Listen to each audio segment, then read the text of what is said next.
بسم اللہ الرحمن الرحیم۔ السلام علیکم۔ نبی کریم صلی اللہ علیہ وآلہ وسلم بنی نوع انسان کے لیے اللہ کے آخری نبی ہیں، اور آپ صلی اللہ علیہ وآلہ وسلم پر نازل ہونے والی کتاب قرآن مجید اللہ تعالیٰ کی آخری کتاب ہے۔ لہٰذا نبی کریم صلی اللہ علیہ وآلہ وسلم کی پاکیزہ زندگی انسانیت کے لیے تا قیامت واجب الاتباع اور ہدایت کا سرچشمہ ہے۔ یقیناً رسول اللہ صلی اللہ علیہ وآلہ وسلم کی زندگی تمہارے لیے بہترین نمونہ ہے، لہٰذا رحمت للعالمین کی سیرت مطہرہ ہر مسلمان کی زندگی کا لازمی حصہ قرار پایا۔ سیرت نبوی مکمل طور پر بیان کرنا اس وقت ممکن نہیں جب تک اسلام سے پہلے اور بعد کے حالات کا تقابل نہ کیا جائے، اس لیے آج کی ویڈیو میں ہم اسلام سے پہلے عرب کی کیفیت بیان کریں گے، عرب اقوام اور ان کی معاشرت کا نقشہ کھینچیں گے، پھر وہ حالات بیان کریں گے جن میں رسول اللہ صلی اللہ علیہ وآلہ وسلم کی بعثت ہوئی۔ لفظ عرب کے معنی صحرا اور بے آب و گیا زمین کے ہیں۔ عہد قدیم سے یہ لفظ جزیرہ نما عرب اور اس میں بسنے والے لوگوں کے لیے بولا گیا ہے۔ عرب کے مغرب میں بحیرہ احمر اور جزیرہ نما سینا ہے، مشرق میں خلیج عرب اور جنوب عراق کا ایک بڑا حصہ ہے۔ جنوب میں بحیرہ عرب ہے جو دراصل بحیرہ ہند کا پھیلاؤ ہے۔ شمال میں ملک شام اور کسی قدر شمالی عراق ہے۔ ان میں سے بعض سرحدوں کے بارے میں اختلاف بھی ہے۔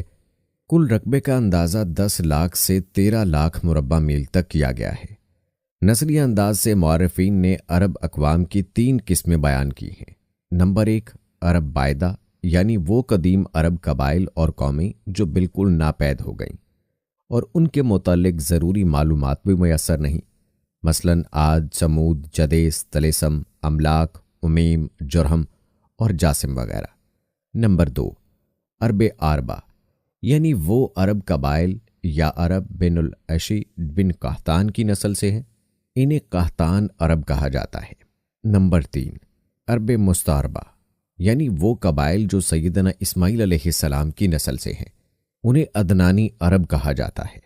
عرب عربی یعنی قحطانی عرب کا اصل گہوارہ ملک یمن تھا، یعنی ان کے خاندان اور قبیلے مختلف شاخوں میں پھوٹے اور پھیلے اور بڑھے۔ ان میں سے 2 قبیلوں نے بہت شہرت حاصل کی، ایک حمیر جس کی مشہور شاخیں زید الجمہور، قضاء اور سجاسک ہیں، دوسرا کہلان جن کی مشہور شاخیں ہمدان، انمار، تی، مجزج، قندہ، لخم، جزام، ازد، اوس، خزرج اور اولاد جفا ہیں، جنہوں نے آگے چل کر ملک شام کے اطراف میں بادشاہت قائم کی اور آل غسان کے نام سے مشہور ہوئے۔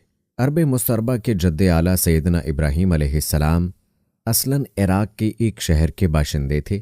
یہ شہر دریائے فرات کے مغربی ساحل پر کوفہ کے قریب واقع تھا۔ اس کی کھدائی کے دوران میں جو چیزیں برآمد ہوئیں ان سے اس شہر کے بارے میں بہت سی معلومات ملی ہیں، اور سیدنا ابراہیم علیہ السلام کے خاندان کے بارے میں بعض تفصیلات معلوم ہوئی ہیں، نیز ملک کے دینی اور اجتماعی حالات بھی سامنے آئے ہیں۔ سیدنا ابراہیم علیہ السلام یہاں سے ہجرت کر کے شہر حران تشریف لے گئے تھے، اور پھر فلسطین جا کر اسے آپ نے دعوت سرگرمیوں کا مرکز بنا لیا، اور دعوت و تبلیغ کے لیے یہیں سے اندرون و بیرون ملک آتے جاتے رہتے تھے۔ ایک بار آپ مصر تشریف لے گئے۔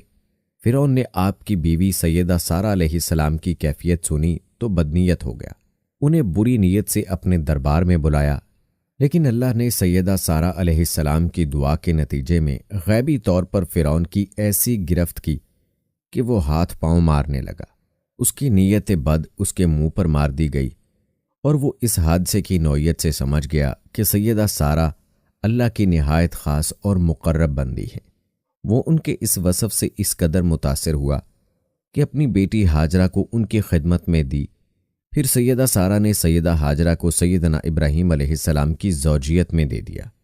سیدنا ابراہیم علیہ السلام ان دونوں کو لے کر فلسطین واپس تشریف لائے۔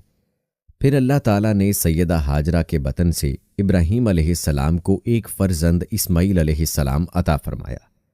سیدہ سارہ بے اولاد تھیں، اس لیے انہیں بہت غیرت آئی، اور انہوں نے ابراہیم علیہ السلام کو مجبور کیا کہ وہ سیدہ ہاجرہ اور ان کے نوزائیدہ بچے کے سمیت جلا وطن کر دیں۔ حالات نے ایسا رخ اختیار کیا کہ انہیں سیدہ سارہ کی بات ماننی پڑی، اور وہ حضرت ہاجرہ اور اسماعیل علیہ السلام کو لے کر حجاز تشریف لے گئے۔ وہاں انہیں ایک بے آب و گیاہ وادی میں اتار دیا۔ اسی جگہ آج بیت اللہ ہے، اس وقت نہیں تھا، صرف ٹیلوں کی طرح ابری ہوئی زمین تھی۔ سیلاب آتا تو دائیں بائیں سے کترا کر نکل جاتا تھا۔ وہی مسجد حرام کے بالائی حصے میں زمزم کے پاس ایک بہت بڑا درخت تھا۔ آپ نے ان دونوں کو اسی درخت کے پاس چھوڑا تھا۔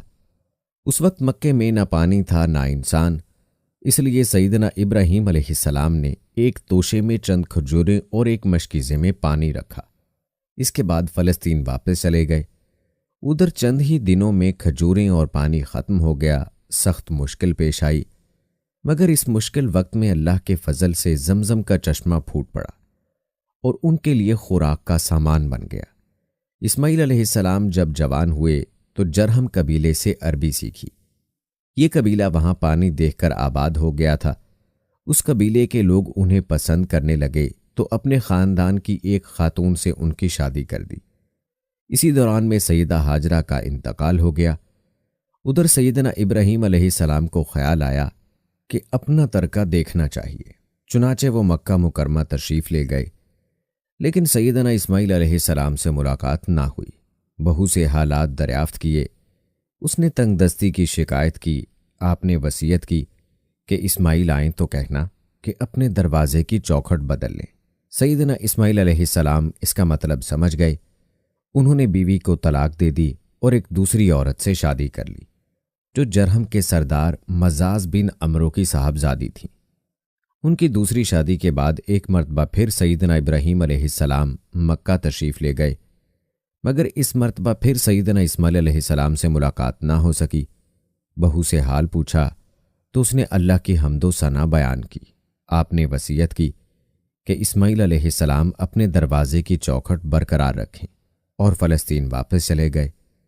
اللہ تعالیٰ نے مزاز کی بیٹی سے اسماعیل علیہ السلام کو 12 بیٹے عطا فرمائے۔ ان 12 بیٹوں سے 12 قبیلے وجود میں آئے اور سب نے مکے میں ہی رہائش اختیار کی۔ ان کے حالات زمانے کے گرد میں دب کر رہ گئے۔ صرف نیایوت اور قیدار کی اولاد گمنامی سے محفوظ رہیں۔ قیدار بن اسماعیل علیہ السلام کی نسل مکہ معظمہ میں ہی پھیلتی رہی، یہاں تک کہ عدنان اور ان کے بیٹے ماد کا زمانہ آ گیا۔ عدنانی عرب کا سلسلہ نسب صحیح طور پر یہاں تک ہی محفوظ ہے۔ عدنان نبی کریم صلی اللہ علیہ وآلہ وسلم کے سلسلہ نسب میں 21ویں پشت میں آتے ہیں۔ بہرحال مید کے بیٹے نزار سے کئی خاندان وجود میں آئے۔ دراصل نزار کے 4 بیٹے تھے اور ہر بیٹا ایک بڑے قبیلے کی بنیاد ثابت ہوا۔ چاروں کے نام یہ ہیں: ابنا، مزر، ربیہ، ایاد۔ ان میں سے 2 کے قبیلوں کی شاخیں اور شاخوں کی شاخیں بہت زیادہ ہیں۔ چنانچہ ربیہ سے اسد بن ربیہ، غزہ، عبد قیس، وائل، بکر، تغلب اور بنو حنیفہ وغیرہ وجود میں آئے۔ مزر کی اولاد 2 بڑے قبیلوں میں تقسیم ہوئی۔ نمبر 1 قیس اعلان بن مزر اور نمبر 2 الیاس بن مزر۔ قیس اعلان سے بنو سلیم، بنو حوازن، بنو غطفان، غطفان سے ابس، زبیان اور اشجع وغیرہ وجود میں آئے۔ الیاس بن مزر سے مدرکہ، بنو اسد بن خزیمہ اور کنانہ بن خزیمہ کے قبائل وجود میں آئے۔ پھر کنانہ سے قریش کا قبیلہ وجود میں آیا۔ پھر قریش کے مختلف شاخوں میں تقسیم ہوئے۔ مشہور قریشی شاخوں کے نام یہ ہیں: جمح، سہم، عدی، مخصوم، تیم، زہرہ اور قصہ بن کلاب کے خاندان، یعنی عبد الدار، اسد اور عبد مناف، یہ تینوں قصہ کے بیٹے تھے۔ ان میں سے عبد مناف کے 4 بیٹے ہوئے، جن سے 4 ذیلی قبیلے وجود میں آئے، یعنی عبد الشمس، نوفل، مطلب اور ہاشم۔ انہی ہاشم کی نسل سے اللہ تعالیٰ نے ہمارے نبی محمد صلی اللہ علیہ وآلہ وسلم کا انتخاب فرمایا۔ ابن عباس کا بیان ہے کہ رسول اللہ صلی اللہ علیہ وآلہ وسلم نے فرمایا، اللہ تعالیٰ نے مخلوق پیدا فرمائی تو مجھے سب سے اچھے گروہ کے اندر رکھا، پھر قبائل کو چنا تو مجھے سب سے اچھے قبیلے کے اندر بنایا، پھر گھرانوں کو چنا تو مجھے سب سے اچھے گھرانے میں بنایا، لہٰذا میں اپنی ذات کے اعتبار سے بھی سب سے اچھا ہوں اور اپنے گھرانے کے اعتبار سے بھی سب سے بہتر ہوں۔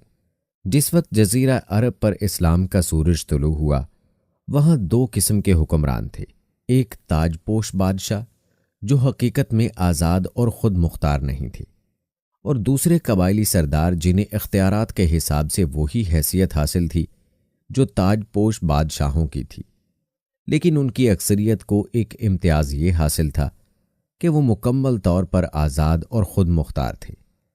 اس وقت تاج پوش حکمران یہ تھے: شاہان یمن، شاہان آل غشان یعنی شام، شاہان حیرہ یعنی عراق۔ باقی عرب حکمران تاج پوش نہ تھے۔ عرب آربہ میں سے قدیم ترین قوم سبا تھی، اور یعنی عراق سے جو کتبات برآمد ہوئے ان میں 2.5 سال قبل مسیح کی اس قوم کا ذکر ملتا ہے، لیکن اس کے عروج کا زمانہ 11 صدی قبل مسیح سے شروع ہوتا ہے۔ اس کی تاریخ کے اہم ادوار یہ ہیں: 650 قبل مسیح سے پہلے کا دور۔ اس دور میں سبا کے بادشاہوں کا لقب مقرب سبا تھا۔ ان کا پایا تخت سروا تھا، جس کے کھنڈرات آج بھی مغرب کے مغرب میں 1 دن کے فاصلے پر پائے جاتے ہیں۔ یہ کھنڈرات قریبہ کے نام سے مشہور ہیں۔ اسی دور میں مغرب کے مشہور بند کی بنیاد رکھی گئی، جسے یمن کی تاریخ میں بہت اہمیت حاصل ہے۔ 115 قبل مسیح سے 650 قبل مسیح تک کا دور۔ اس دور میں سبا کے بادشاہوں نے مقرب کا لفظ چھوڑ کر ملک یعنی بادشاہ کا لقب اختیار کر لیا، اور سروا کی بجائے مغرب کو اپنا دارالسلطنت بنایا۔ اس شہر کے کھنڈرات آج بھی سنا سے 60 میل مشرق میں پائے جاتے ہیں۔ 115 قبل مسیح سے 300 عیسوی تک کا دور۔ اس دور میں سبا کی مملکت پر قبیلہ حمیر کو غلبہ حاصل رہا، اور اس نے مغرب کی بجائے ریدان کو اپنا پایا تخت بنایا۔ پھر ریدان کا نام ظفار پڑ گیا، جس کے کھنڈرات آج بھی شہر یریم کے قریب دائرہ نما پہاڑی پر پائے جاتے ہیں۔ اسی دور میں قوم سبا کا زوال شروع ہوا۔ 300 عیسوی سے آغاز اسلام تک کا دور۔ اس دور میں یمن کے اندر مسلسل اضطراب اور انتشار برپا رہا۔ انقلابات آئے، خانہ جنگیاں ہوئیں، اور بیرونی قوموں کو مداخلت کے مواقع ہاتھ آئے، یہاں تک کہ ایک وقت ایسا بھی آیا کہ یمن کی آزادی سلب ہو گئی۔ چنانچہ اسی دور میں رومیوں نے عدن پر فوجی قبضہ کیا، اور ان کی مدد سے حبشیوں نے حمیر اور ہمدان کی آپس کی کشمکش سے فائدہ اٹھایا، اور 340 عیسوی میں پہلی بار یمن پر قبضہ کیا۔ یہ قبضہ 378 عیسوی تک برقرار رہا۔ اس کے بعد یمن کی آزادی تو بحال ہو گئی، لیکن مغرب کے مشہور بند میں رکھنے پڑنا شروع ہو گئے، یہاں تک کہ 450 عیسوی یا 451 عیسوی میں بند ٹوٹ گیا، اور وہ عظیم سیلاب آیا جس کا ذکر قرآن مجید کی سورہ سبا میں سیل ارم کے نام سے کیا گیا ہے۔ پھر 523 عیسوی میں ایک اور سنگین حادثہ پیش آیا، وہ یہ کہ یمن کے یہودی بادشاہ ذی نواس نے نجران کے عیسائیوں پر ایک ہیبت ناک حملہ کیا۔ انہیں عیسائی مذہب چھوڑنے پر مجبور کرنے کی کوشش کی۔ جب وہ اس پر آمادہ نہ ہوئے تو ذی نواس نے خندق کھدوا کر انہیں بھڑکتی ہوئی آگ میں جھونک دیا۔ قرآن مجید کی سورت بروج میں اس واقعے کی طرف اشارہ کیا گیا ہے، جس واقعے کا نتیجہ یہ ہوا کہ عیسائیت انتقام لینے پر تل گئی۔ وہ پہلے ہی رومی بادشاہوں کی قیادت میں بلا وجہ عرب کی فتوحات کی تیاری کر چکے تھے، اپنے علاقوں کو وسیع کرنا چاہتے تھے۔ انہوں نے حبشیوں کو یمن پر حملے کی ترغیب دی، انہیں بحری بیڑا مہیا کیا۔ حبشیوں نے رومیوں کی شہ پا کر 525 عیسوی میں اریات کی قیادت میں 70,000 فوج سے یمن پر دوبارہ قبضہ کر لیا۔ قبضے کے بعد اریات نے شاہ حبش کی حیثیت سے یمن پر حکمرانی کی، لیکن پھر اس کی فوج کے ایک ماتحت کمانڈر ابرہا نے اسے قتل کر کے خود اقتدار پر قبضہ جما لیا، اور شاہ حبش کو بھی راضی کر لیا کہ وہ اس قبضے کو تسلیم کر لیں۔ یہ وہی ابرہا ہے جس نے بعد میں خانہ کعبہ کو ڈھانے کی کوشش کی، اور ایک لشکر جرار کے ساتھ چند ہاتھیوں کو بھی لشکر میں شامل کر لیا، جس کی وجہ سے یہ لشکر اصحاب الفیل کے نام سے مشہور ہوا۔ عراق اور اس کے نواحی علاقوں پر اہل فارس کی حکمرانی چلی آ رہی تھی، اسے پارس بھی کہا جاتا ہے۔ اس کا زمانہ 529 تا 557 قبل مسیح ہے۔ اس کے مقابلے میں کسی کو آنے کی جرت نہیں تھی، یہاں تک کہ 326 قبل مسیح میں سکندر نے دارا اول کو شکست دے کر فارسیوں کی طاقت توڑ دی، جس کے نتیجے میں ان کا ملک ٹکڑے ٹکڑے ہو گیا۔ یہ انتشار 223 عیسوی تک جاری رہا۔ پھر عدنانی لوگ اپنا وطن چھوڑ کر اس طرف آئے۔ انہوں نے لڑ بھیڑ جزیرہ فراتیہ کے ایک حصے پر اپنا قبضہ جما لیا۔ ادھر 226 عیسوی میں جب اردشیر نے ساسانی حکومت کی داغ بیل ڈالی تو فارسیوں کی طاقت ایک مرتبہ پھر پلٹ آئی۔ شاہان ہیرا کے پاس فارسی فوج کی ایک یونٹ ہمیشہ رہا کرتی تھی جسے باغیوں کی سرکوبی کا کام لیا جاتا تھا۔ یہ بات تو مشہور ہے کہ مکے میں آبادی کا آغاز سیدنا اسماعیل علیہ السلام سے ہوا۔ آپ نے 137 سال کی عمر پائی اور تاحیات مکے کے سربراہ اور بیت اللہ کے متولی رہے۔ آپ کے بعد آپ کے 2 صاحبزادگان نبایوت اور قیدار یکے بعد دیگرے مکے کے والی ہوئے۔ ان کے بعد ان کے نانا مزار بن جرہمی نے اقتدار اپنے ہاتھ میں لے لیا۔ اس طرح مکے کی سربراہی بنو جرہم کی طرف منتقل ہو گئی اور ایک مدت تک انہی کے ہاتھ میں رہی۔ سیدنا اسماعیل علیہ السلام کا زمانہ قریباً 2000 سال قبل مسیح ہے۔ اس حساب سے مکے میں قبیلہ جرہم کا وجود کوئی 2100 برس تک رہا اور ان کی حکمرانی قریباً 2000 برس تک رہی۔ بنو قزا نے مکہ پر قبضہ کرنے کے بعد بنو بکر کو شامل کیے بغیر تنہا اپنی حکمرانی قائم کی۔ البتہ 3 اہم اور امتیازی منصب مزرعی قبائل کے حصے میں آئے۔ نمبر 1، حاجیوں کو عرفات سے مزدلفہ لے جانا اور 13 ذی الحج کو مینا سے واپسی کا پروانہ دینا۔ یہ حج کے سلسلے کا آخری دن ہے۔ یہ اعزاز الیاس بن مزر کے خاندان انبنو غوث بن مرہ کو حاصل تھا۔ نمبر 2، 10 ذی الحج کی صبح کو مزدلفہ سے مینا تک روانگی۔ یہ اعزاز بنو عدوان کو حاصل تھا۔ نمبر 3، حرام مہینوں کو آگے پیچھے کرنا۔ یہ اعزاز بنو کنانہ کی ایک شاخ بنو تمیم بن عدی کو حاصل تھا۔ مکہ مکرمہ پر بنو قزا کا اقتدار کوئی 300 برس تک رہا۔ یہی زمانہ تھا جب عدنانی قبائل مکے اور حجاز سے نکل کر نجف، عراق اور بحرین وغیرہ میں پھیلے اور مکے کے اطراف میں قریش کی صرف چند شاخیں قائم رہیں، مگر مکے کی حکومت اور بیت اللہ کی تولیت میں ان کا کوئی حصہ نہ رہا، یہاں تک کہ قصہ بن کلاب کا دور آیا۔ قصہ نے مکے کا بندوبست اس طرح سے کیا کہ قریش کو مکے کے اطراف سے بلا کر پورا شہر ان میں تقسیم کر دیا اور ہر خاندان کا ٹھکانہ مقرر کر دیا۔ البتہ مہینے آگے پیچھے کرنے والوں کو ان کے مناصب پر برقرار رکھا، کیونکہ قصہ یہ سمجھتا تھا کہ یہ ریت ہے، اس میں وہ رد و بدل کرنا درست نہیں۔ قصہ کا ایک کارنامہ یہ بھی ہے کہ اس نے حرم کعبہ کے شمال میں دارالندوہ تعمیر کیا۔ اس کا دروازہ مسجد کی طرف تھا۔ دارالندوہ دراصل قریش کی پارلیمنٹ تھی، جہاں تمام بڑے بڑے اور اہم معاملات کے فیصلے ہوتے تھے۔ قریش پر دارالندوہ کے بہت احسانات ہیں، کیونکہ یہ ان کے اتحاد کا ضامن تھا اور یہی ان کے الجھے ہوئے مسائل آسان طریقے سے حل ہوتے تھے۔ قصہ کو عظمت اور سربراہی کے کئی مرتبے حاصل تھے۔ نمبر 1، دارالندوہ کی صدارت، جہاں بڑے بڑے معاملات کے فیصلے ہوتے تھے اور جہاں یہ لوگ اپنی بیٹیوں کی شادیاں بھی کرتے تھے۔ نمبر 2، جنگ کا پرچم بھی اسی کے ہاتھوں باندھا جاتا تھا۔ نمبر 3، خانہ کعبہ کی پاسبانی۔ اس کا مطلب یہ ہے کہ خانہ کعبہ کا دروازہ قصہ ہی کھولتا تھا۔ خانہ کعبہ کی خدمت اسی کے ذمے تھی، چابی بردار بھی وہی تھا۔ نمبر 4، سقایا یعنی پانی پلانا۔ اس کی صورت کچھ یوں تھی کہ حوض میں حاجیوں کے لیے پانی بھر دیا جاتا تھا اور اس میں کچھ کھجور اور کشمش ڈال کر اسے شیریں بنا دیا جاتا تھا۔ حجاج جب مکے آتے تو اسے پیتے تھے۔ نمبر 5، رفادہ یعنی حاجیوں کی میزبانی۔ حاجیوں کے لیے بطور ضیافت کھانا تیار کیا جاتا تھا۔ اس مقصد کے لیے قصہ نے قریش پر کچھ رقم مقرر کر رکھی تھی۔ یہ رقم حج کے موسم میں اس کے پاس جمع ہو جاتی تھی۔ وہ اس رقم سے حاجیوں کے لیے کھانا تیار کرواتا تھا۔ جو لوگ تنگ دست ہوتے یا جن کے پاس توشہ نہ ہوتا، وہ یہی کھانا کھاتے تھے۔ ان کے علاوہ کچھ اور عہدے بھی تھے جنہیں قریش نے آپس میں تقسیم کر رکھا تھا۔ ان کی تفصیل یہ ہے۔ نمبر 1، فال گیری، قسمت کا حال معلوم کرنے کے لیے بتوں کے پاس جو تیر رکھے رہتے تھے ان کی تولیت۔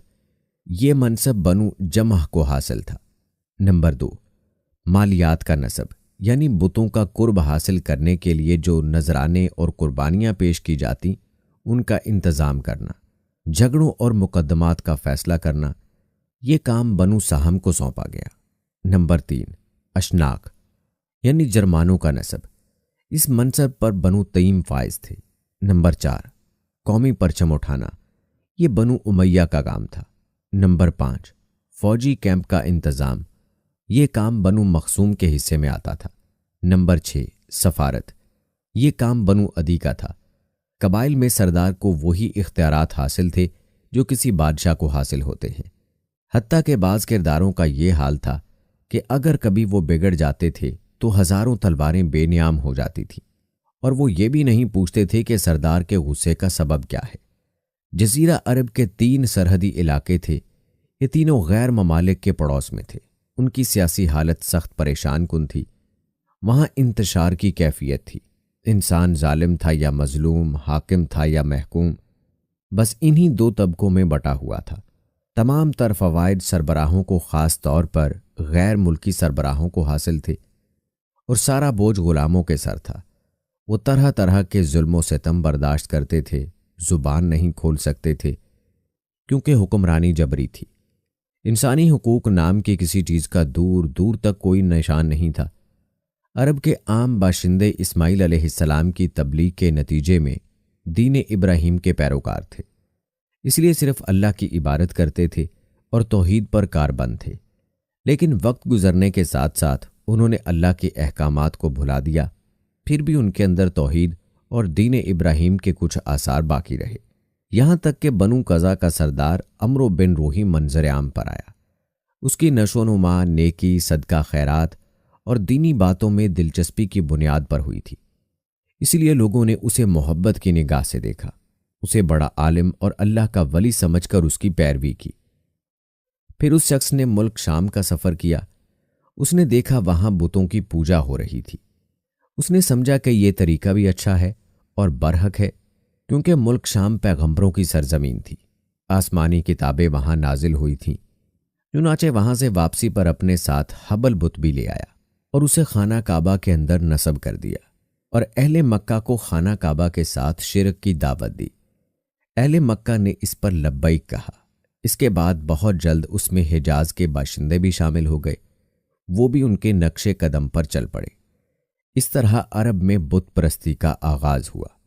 حبل کے علاوہ عرب کے قدیم ترین بتوں میں سے ایک منا تھا، جو کہ بحر احمر کے ساحل پر نصب تھا۔ اس کے بعد حجاز کے ہر خطے میں بتوں کی بھرمار ہو گئی۔ کہا جاتا ہے کہ ایک جن عمرو بن لوحی کے تابع تھا۔ اس نے بتایا کہ قوم نوح کے بت جدہ میں دفن ہیں۔ اس اطلاع پر وہ جدہ گیا اور ان بتوں کو کھوج نکالا اور ان کو واپس لایا، اور حج کے زمانے میں ان کو مختلف قبائل کے حوالے کیا۔ یہ قبائل ان بتوں کو اپنے اپنے علاقے میں لے گئے۔ اس طرح ہر قبیلے میں اور پھر ہر گھر میں ایک ایک بت ہو گیا۔ اسی پر بس نہیں کی گئی، اس کے بعد مشرکین مسجد حرام کو بھی بتوں سے بھر دیا۔ چنانچہ جب مکہ فتح ہوا تو بیت اللہ اور مسجد حرام اور ان کے ارد گرد 360 بت تھے، جن کو خود رسول اللہ صلی اللہ علیہ وآلہ وسلم نے اپنے دست مبارک سے توڑا۔ آپ صلی اللہ علیہ وآلہ وسلم ہر ایک بت کو چھڑی سے ٹھوکر مارتے اور وہ گر جاتا۔ پھر آپ صلی اللہ علیہ وآلہ وسلم نے حکم دیا، ان تمام بتوں کو مسجد حرام سے باہر نکال دو۔ چنانچہ ان سارے بتوں کو مسجد حرام سے نکال کر جلا دیا گیا۔ اہل جاہلیت یہ سمجھتے تھے کہ بتوں کی پوجا دین ابراہیمی میں تبدیلی نہیں بلکہ بدعت حسنہ ہے۔ ان میں بت پرستی کی کیا کیا رسم و روائج تھیں، چند ایک یہ ہیں۔ نمبر 1، اس دور کے جاہل مشرک بتوں کے پاس مجاہد بن کر بیٹھتے تھے، ان کی پناہ ڈھونڈتے تھے، انہیں زور زور سے پکارتے تھے، حاجت روائی اور مشکل کشائی کے لیے ان کو پکارتے تھے اور سمجھتے تھے کہ وہ اللہ سے سفارش کر کے ان کی مشکل حل کروا دیں گے۔ نمبر 2، وہ بتوں کا حج اور طواف کرتے تھے، ان کے سامنے عجز و نیاز سے پیش آتے تھے اور انہیں سجدہ کرتے تھے۔ نمبر 3، بتوں کے لیے نذرانے اور قربانیاں پیش کرتے تھے، اور قربانیوں کے ان جانوروں کو کبھی بتوں کے آستانوں پر جا کر ذبح کرتے تھے اور کبھی کسی اور جگہ ذبح کر لیتے تھے، مگر بتوں کے نام پر ذبح کرتے تھے۔ ذبح کی ان دونوں صورتوں کا ذکر اللہ تعالیٰ نے قرآن مجید کی سورہ مائدہ کی آیت نمبر 33 میں کیا ہے، یعنی وہ جانور بھی حرام ہیں جو آستانوں پر ذبح کیے گئے ہوں۔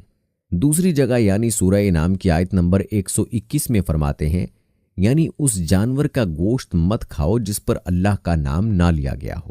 نمبر 4، بتوں کا قرب حاصل کرنے کا ایک طریقہ یہ بھی تھا کہ مشرکین اپنی سمجھ کے مطابق اپنے کھانے پینے کی چیزیں اور کھیتی کی پیداوار کا ایک حصہ بتوں کے لیے خاص کرتے تھے۔ اس سلسلے میں ان کا دلچسپ رواج یہ تھا کہ وہ اللہ کے لیے بھی اپنے جانوروں اور کھیتی کا ایک حصہ خاص کرتے تھے، پھر مختلف اسباب کی بنا پر اللہ کا حصہ تو بتوں کی طرف منتقل کر سکتے تھے، لیکن بتوں کا حصہ کسی بھی حال میں اللہ کی طرف منتقل نہیں کر سکتے تھے۔ اس بری عادت کا تذکرہ بھی اللہ تعالیٰ نے سورہ انعام کی آیت نمبر 136 میں کیا ہے۔ اللہ نے جو کھیتی اور چوپائے پیدا کیے ہیں اس کا ایک حصہ انہوں نے اللہ کے لیے مقرر کیا اور خود کہتے ہیں کہ یہ اللہ کے لیے ہے اور یہ ہمارے شرکاء کے لیے ہے، تو جو ان کے شرکاء کے لیے ہوتا ہے وہ تو اللہ کے لیے نہیں پہنچتا، مگر جو اللہ کے لیے ہوتا ہے وہ ان کے شرکاء کے لیے پہنچ جاتا ہے۔ کتنا برا ہے وہ فیصلہ جو یہ لوگ کرتے ہیں۔ بتوں کا قرب حاصل کرنے کا ایک طریقہ یہ بھی تھا کہ وہ مشرکین چوپایوں اور کھیتی میں مختلف قسم کی نظریں باندھتے تھے۔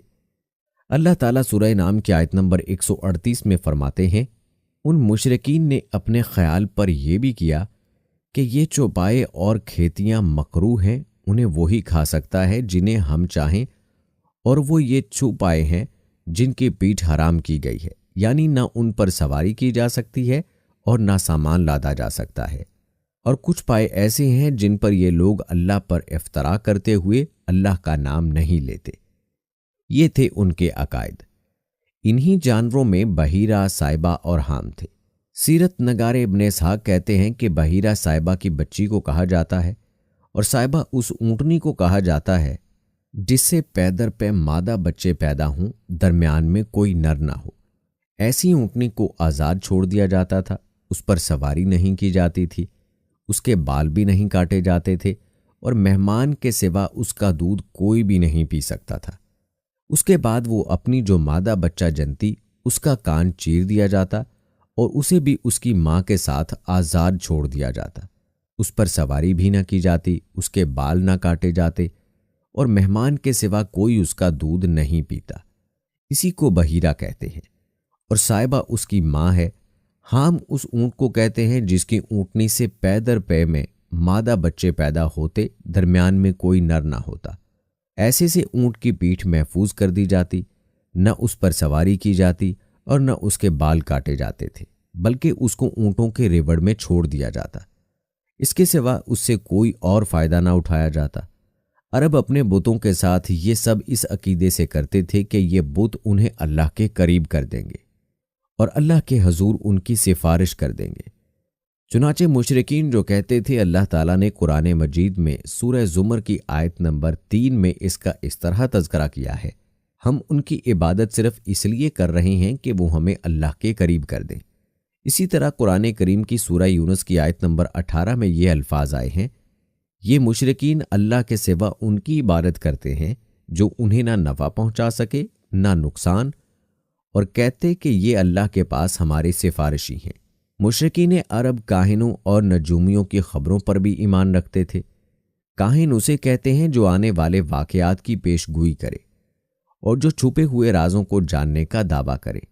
نجومی اسے کہتے ہیں جو ستاروں پر غور کر کے ان کی رفتار اور اوقات کا حساب لگا کر پتہ لگاتا ہے کہ دنیا میں آئندہ کیا حالات اور واقعات پیش آئیں گے۔ ان نجومیوں کی خبروں پر ایمان لانا دراصل ستاروں پر ایمان لانا ہے۔ مشرکین میں بدشگونی کا بھی رواج تھا۔ اس کی صورت یہ تھی کہ مشرکین کسی چڑیا یا ہرن کے پاس جا کر اسے بھگاتے تھے۔ اگر وہ دائیں طرف بھاگتا تو اسے اچھا شگون سمجھتے تھے، کامیابی کی علامت خیال کرتے تھے اور اپنا کام کر لیتے۔ اگر وہ بائیں طرف بھاگتا تو اسے نحوست خیال کر کے اپنے کام سے باز رہتے۔ اسی طرح کوئی چڑیا یا جانور رستہ کاٹ دیتا تو اسے منحوس خیال کرتے۔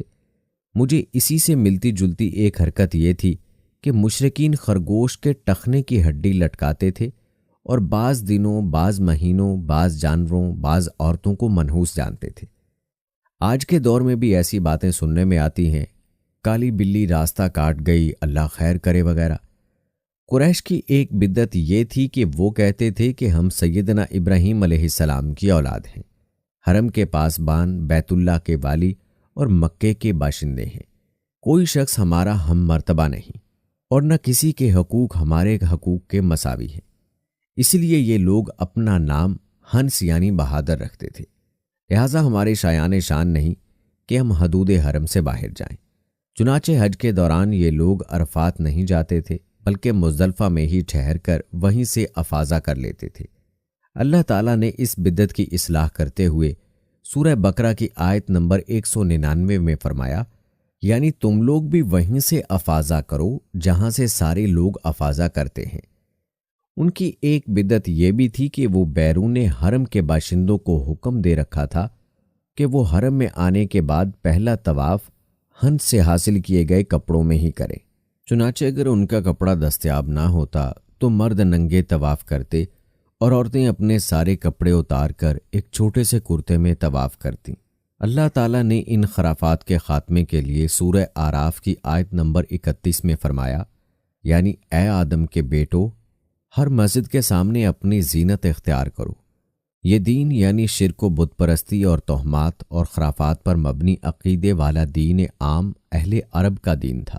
اس کے علاوہ جزیرہ عرب کے مختلف اطراف میں یہودیت، مسیحیت اور مجوسیت نے قدم جما لیے تھے۔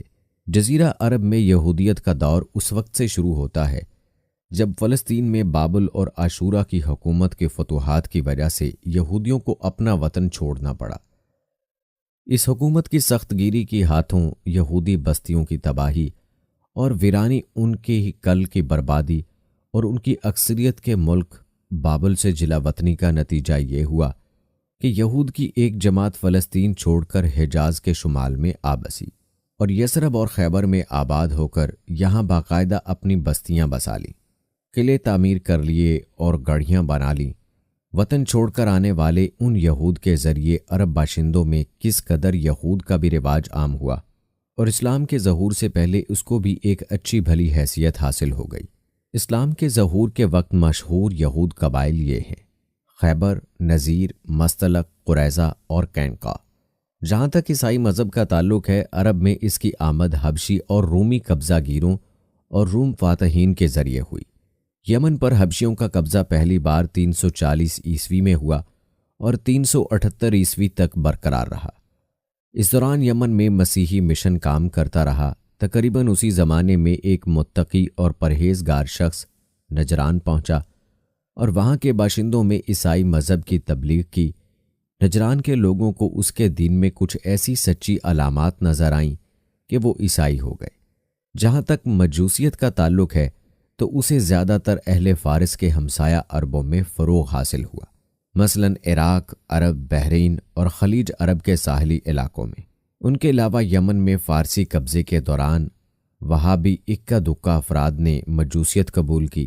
عرب کے باقی دینوں کو ماننے والوں کا حال بھی مشرکین جیسا تھا، کیونکہ ان کے دل بھی یکساں تھے، عقائد ایک سے تھے اور رسم و رواج میں بھی ہم آہنگی تھی۔ عرب آبادی مختلف طبقات میں بٹی ہوئی تھی۔ ہر طبقے کے حالات ایک دوسرے سے بہت زیادہ مختلف تھے۔ چنانچہ معزز طبقے میں عورت اور مرد کا تعلق خاصا ترقی یافتہ تھا۔ عورت کو بہت خود مختاری حاصل تھی، اس کی بات مانی جاتی تھی، اس کی اس قدر حفاظت اور احترام کیا جاتا کہ اس کی خاطر تلواریں سونت دی جاتی تھیں، خون ریزی ہو جاتی تھی۔ آدمی جب اپنی شجاعت اور بہادری پر بات کرنا چاہتا، اپنی تعریف کرنا چاہتا تو عموماً عورت ہی کو مخاطب کرتا۔ شجاعت اور سخاوت کو ان کے درمیان بہت بڑا درجہ حاصل تھا۔ اکثر اوقات ان میں صلح کے لیے عورت ہی اہم کردار ادا کرتی تھی۔ وہ چاہتی تو قبائل کو صلح کے لیے آمادہ کر لیتی تھی اور چاہتی تو قبائل کے درمیان جنگ کی آگ بھڑکا دیتی تھی، لیکن ان تمام باتوں کے باوجود خاندان کا سربراہ مرد ہی کو مانا جاتا تھا اور اس کی بات فیصلہ کن ہوتی تھی۔ اس طبقے میں مرد اور عورت کا تعلق عقد نکاح سے ہوتا تھا۔ یہ نکاح عورت کی ولیوں کی نگرانی میں طے پاتا تھا۔ عورت کو ان کی ولایت کے بغیر نکاح کا حق حاصل نہیں تھا۔ ایک طرف طبقہ اجرا یعنی معزز لوگوں کا یہ حال تھا تو دوسری طرف دوسرے طبقوں میں مرد عورت کے اختلاع کی اور بھی کئی صورتیں، جنہیں بدکاری و بے حیائی، فحاشی و زناکاری کے علاوہ کوئی نام نہیں دیا جا سکتا۔ زمانہ جاہلیت میں کسی حد کے بغیر متعدد بیویاں رکھنا ایک عام بات تھی۔ لوگ 2 سگی بہنوں کو بھی بیک وقت اپنے نکاح میں رکھ لیتے تھے۔ باپ کی بیوی کو طلاق دینے کے بعد یا اس کے فوت ہونے پر بیٹا اپنی سوتیلی ماں سے بھی نکاح کر لیتا تھا۔ طلاق کا اختیار مرد کو حاصل تھا اور اس کی کوئی بھی حد مقرر نہیں تھی۔ زناکاری تمام طبقات میں عروج پر تھی۔ البتہ کچھ مرد اور کچھ عورتیں ایسے ضرور تھے جنہیں اپنی بڑائی کا احساس گندگی کے کیچڑ میں لت پت ہونے سے باز رکھتا۔ پھر آزاد عورتوں کا حال لونڈیوں کی نسبت اچھا تھا۔ اصل مصیبت لونڈیاں ہی تھیں۔ ایسا لگتا ہے ان جاہلوں کی اکثریت اس برائی کی طرف متوجہ ہونے میں کوئی آر محسوس نہیں کرتی تھی۔ جاہلیت میں باپ بیٹے کا تعلق بھی مختلف نوعیت کا تھا۔ کچھ تو ایسے تھے جو کہتے تھے کہ ہماری اولاد ہمارے کلیجے ہیں جو روئے زمین پر چلتے پھرتے ہیں، جبکہ کچھ لوگ ایسے بھی تھے جو لڑکیوں کو رسوائی کے خوف سے زندہ دفن کر دیتے تھے اور بچوں کو فقر و فاقے کے ڈر سے مار ڈالتے تھے۔ تاہم یہ کہنا مشکل ہے کہ یہ سنگدلی بڑے پیمانے پر رائج تھی۔ خرافات کا دورہ تھا۔ لوگ جانوروں جیسی زندگی گزار رہے تھے۔ عورت بیچی اور خریدی جاتی تھی۔ بعض اوقات اس سے مٹی اور پتھر جیسا سلوک کیا جاتا تھا۔ قوم کے باہمی تعلقات کمزور بلکہ ٹوٹے ہوئے تھے۔ رہ گئی حکومتیں تو ان کو صرف اپنا خزانہ بھرنے سے ہی فرصت نہیں تھی یا مخالفوں پر فوج کشی کرنے کی فکر تھی۔ اقتصادی حالت بھی خراب تھی۔ صرف تجارت ہی ان کے نزدیک ضروریات زندگی حاصل کرنے کا سب سے اہم ذریعہ تھی، اور تجارت کے لیے امن و سلامتی کی فضا کا ہونا ضروری، ورنہ تجارتی آمد و رفت نہیں ہو سکتی۔ جبکہ ان کا حال یہ تھا کہ سوائے حرمت والے مہینوں کے امن اور سلامتی کا کوئی نام و نشان نہ تھا۔ یہی وجہ ہے کہ صرف حرمت والے مہینوں میں عرب کے مشہور بازار لگتے تھے۔ جہاں تک صنعتوں کا معاملہ ہے تو عرب اس میدان میں ساری دنیا سے پیچھے تھے۔ کپڑے کی بنائی اور چمڑے کی رنگائی وغیرہ کی شکل میں جو چند صنعتیں پائی بھی جاتی تھیں وہ یمن، ہیرا اور شام سے ملے ہوئے علاقوں میں تھیں۔ البتہ اندرون عرب میں غلہ بانی اور کھیتی باڑی کا کسی قدر رواج تھا۔